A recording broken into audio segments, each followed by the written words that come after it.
Bir ayda rusca öğrenmeye çalışırıq. Artıq 24-cü günümüzdür və gələcək zamanı öyrənirik.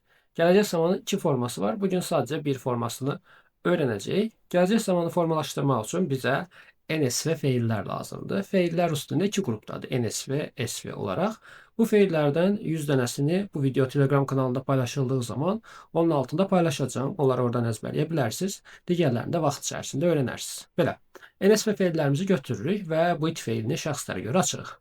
Я буду, ты будешь, он будет, мы будем, вы будете, они будут. Daha sonra feillərimizi məstər formasında əlavə edirik. Məsələn, я буду работать. Mən işləyəcəm. Ты будешь работать. Sən işləyəcəksən. Он будет работать. O işləyəcək. Bu şəkildə davam edirik. Və yaxud da ki, я буду жить. Mən yaşayacağam.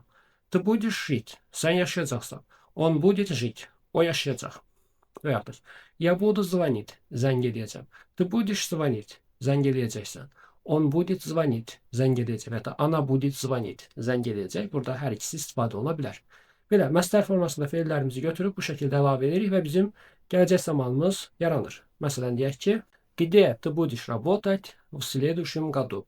Gələn il harda işləyəcəksən? Deyək məsələn, я буду работать в другом городе. Mən başqa şəhərdə işləyəcəm. Və ya da я буду работать в другой компании.